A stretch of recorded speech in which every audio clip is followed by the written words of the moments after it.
അപായരഹിത ശബ്ദ സംവിധാനം. 2 സ്വയം നിയന്ത്രണ ജലസേചന സംവിധാനം. 3 പ്രകാശ നിയന്ത്രണ കീട നിയന്ത്രണ സംവിധാനം. ആദ്യമായി നമ്മൾ പരിചയപ്പെടുത്തുന്നത് അപായരഹിത ശബ്ദ സംവിധാനം. ഈ ആധുനിക കൃഷിത്തോട്ടത്തിൽ ചുറ്റും ലോഹനിർമ്മിതമായ വേലി ഞങ്ങൾ ക്രമീകരിച്ചിട്ടുണ്ട്. വന്യമൃഗങ്ങൾക്ക് ഈ തോട്ടത്തിൽ പ്രവേശിക്കണമെങ്കിൽ ഈ വേലി പൊളിക്കേണ്ടി വരും. അങ്ങനെ ഈ വേലി പൊളിഞ്ഞാൽ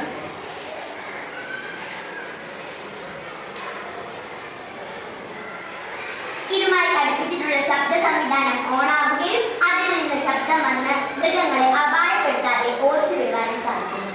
ഇതിനായി ഞങ്ങൾ ലോഹവേലിയെ കൃഷിത്തോട്ടത്തിന് സമീപമുള്ള കൺട്രോൾ റൂമുമായി ചേർത്തിരിക്കുന്നു. കൂടാതെ കൺട്രോൾ റൂമിൽ റിലേ സംവിധാനം കൂടി ചേർത്തിട്ടുണ്ട്. ലോഹവേലിയിലൂടെ വൈദ്യുതി ഒഴുകുമ്പോൾ റിലേ സംവിധാനം ഓഫായിരിക്കും. എന്നാൽ ലോഹവേലി തകരുമ്പോൾ റിലേ സംവിധാനം ഓണാവുകയും അതുമായി ഘടിപ്പിച്ചിട്ടുള്ള ശബ്ദ സംവിധാനം ഓണായി ശബ്ദം വന്ന് മൃഗങ്ങളെ അപായപ്പെടുത്താതെ തന്നെ ഓടിച്ചു വിടാനും സാധിക്കുന്നു. അടുത്തതായി നമ്മൾ പരിചയപ്പെടുന്നത് സ്വയം നിയന്ത്രണ ജലസേചന സംവിധാനമാണ്. ഈ കൃഷിത്തോട്ടത്തിൽ ജലത്തിന്റെ അളവ് കുറയുമ്പോൾ സ്വയം ജലം നിർവഹിക്കുന്ന ഒരു സംവിധാനമാണിത്. കൃഷിത്തോട്ടത്തിന്റെ മണ്ണിൽ ഈർപ്പം ഇല്ലെങ്കിൽ ഇതുപോലെ സ്വയം ജലസേചനം നടത്തുന്ന സ്വയം നിയന്ത്രിത ജലസേചന സംവിധാനമാണ് ഞങ്ങൾ ഇവിടെ ക്രമീകരിച്ചിട്ടുള്ളത്. ഇതിനായി ഞങ്ങൾ ഹ്യൂമിഡിറ്റി സെൻസറുകളെയാണ് ഉപയോഗിച്ചിട്ടുള്ളത്. മണ്ണിൽ ഈർപ്പത്തിന്റെ കുറവ് അറിയുമ്പോൾ സെൻസർ അത് തിരിച്ചറിയുകയും റിലേ സംവിധാനം ഓണാവുകയും മോട്ടോർ പമ്പിംഗ് നടക്കുകയും ചെയ്യുന്നു. എന്നാൽ കൃഷിത്തോട്ടത്തിന് ആവശ്യമായ ഈർപ്പം ലഭിച്ചു കഴിയുമ്പോൾ സെൻസർ അത് തിരിച്ചറിയുകയും റിലേ സംവിധാനം ഓഫാവുകയും മോട്ടോർ പമ്പിംഗ് നിൽക്കുകയും ചെയ്യുന്നു. അടുത്തതായി ഞങ്ങൾ പരിചയപ്പെടുത്തുന്നത് പ്രകാശ നിയന്ത്രണ സ്വയം നിയന്ത്രണ കീട നിയന്ത്രണ സംവിധാനം. അടുത്തതായി ഞങ്ങൾ പരിചയപ്പെടുത്തുന്നത് പ്രകാശ നിയന്ത്രിത കീട നിയന്ത്രണ സംവിധാനം. ഈ ആധുനിക കൃഷിത്തോട്ടത്തിൽ ഒരു ഫാനും ഒരു ലൈറ്റും ഞങ്ങൾ ക്രമീകരിച്ചിട്ടുണ്ട്. കീടങ്ങളുടെ അളവ് കൂടുമ്പോൾ സ്വയം നിയന്ത്രിക്കുന്നതിനായാണ് ഞങ്ങൾ ഇത് ക്രമീകരിച്ചിരുന്നത്.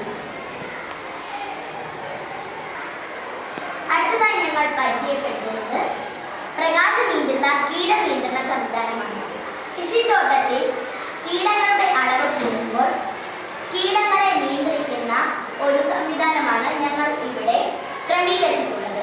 കൂടാതെ കൃഷിത്തോട്ടത്തിൽ പരാഗണത്തിന്റെ തോത് കൂട്ടാനാണ് ഞങ്ങൾ ഈ ഫാൻ ഇവിടെ ഘടിപ്പിച്ചിട്ടുള്ളത്.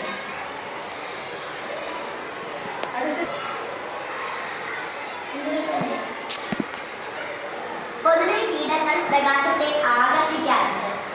ഈ ലൈറ്റിന്റെ ഒരു ഭാഗത്ത് ഞങ്ങൾ പച്ച പുരട്ടിയ ഒരു ഭാഗമുണ്ട്. അപ്പോൾ പ്രകാശത്തെ ആകർഷിച്ചു വരുന്ന കീടങ്ങൾ ഇതിൽ ഒട്ടിയിരിക്കുകയും ഇതുമൂലം ഒരു പരിധി വരെ നമുക്ക് കീടങ്ങളെ തുരത്താൻ സാധിക്കുന്നു.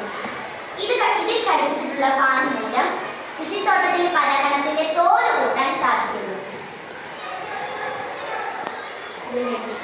അടുത്തതായി ആധുനിക കൃഷിത്തോട്ടം കൊണ്ടുള്ള ഉപയോഗം. വന്യമൃഗങ്ങളെ